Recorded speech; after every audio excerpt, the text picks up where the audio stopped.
95 of Nigeria problem or 85 is caused by Yoruba people, Igbo people, and Niger Delta.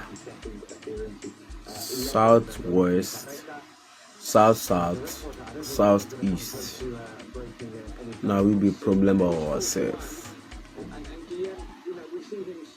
We don't like ourselves. We don't love ourselves. We are just fighting because of tribalism and religion.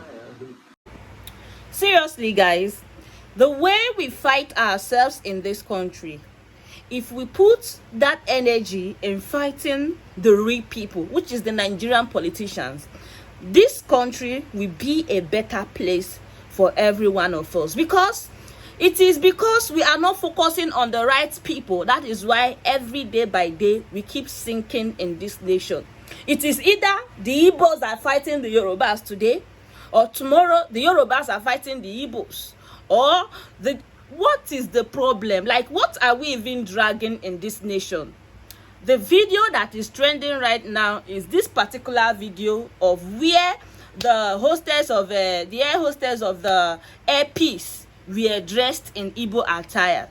Now, not even that this crew, not even all of them that dressed. I don't even see what is wrong with this particular video that is causing all the opera. This is what is trending on social media now. Of all the problems we have in this nation, of everything facing us, the shege promise we are seeing from the hands of the Nigerian government, upon everything that we all are passing through in this nation today, we don't see any other thing to talk about. Sometimes you have to throw sentiment away and appreciate good thing when we see one. The Air Peace has achieved a milestone, and the best we can do as a nation, regardless of tribe or religion, is to congratulate this man and be happy with him. This Air Peace now, I am very sure the workers are not only Igbos, they are not only Yorubas. I believe that this man employed people from across the nation. So what are we even dragging? It could be anyone. This thing that Air Peace has done could be done by anyone across the nation. So why is it that whenever someone does anything good, the time of Anthony Joshua, that is how they dragged him. He is from this tribe. He is this one. Some people even said he's a Nigerian. Why some people said he's this. What is wrong with us in this nation? These videos has been trending on social media for the past how many days now, and I didn't want to talk about it because for some time now I've not been making videos on this channel because this particular channel is now being handled by a management. So, but I couldn't just hold myself.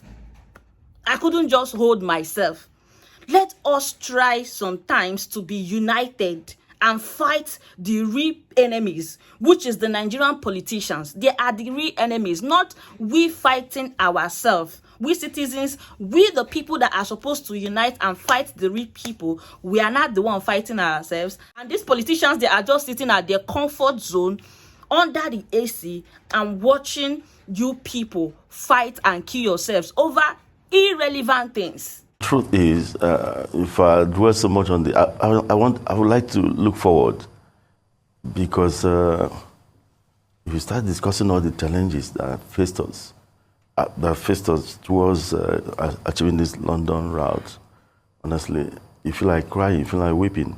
First of all, you suffer what I call both internal and external conspiracies. It took us 7 years. We got the designation, I think, about 6.5 years ago, to go into London. Since then, it has been cat and mouse game. We actually procured our 3 777s because of this route, not for any other route, because we wanted to give it the blow that it deserved as at that time. However, we were not allowed to go. It's not just, whether you like it or not, there's what we call international aeropolitics, which is very dirty.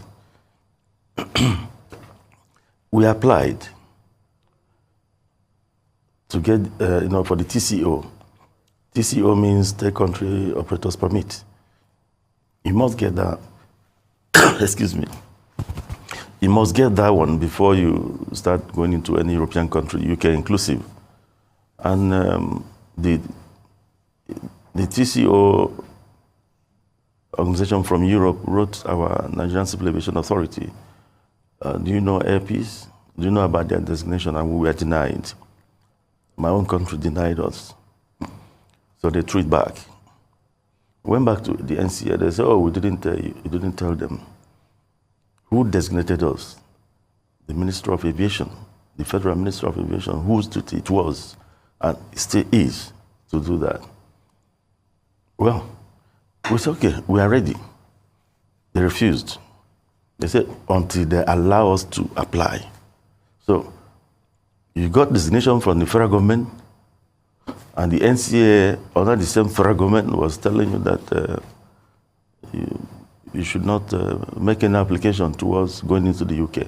Meanwhile, you gave us the nod to go to China, go to India. China is 14 hours, about 13 hours going to Guangzhou and 14 hours coming back. India is about 12 now because of the closure of the Sudanese airspace. About 12 going, about 13 coming back. Yet, you didn't find this airline worthy to go into the UK, 6 hours, piece of cake.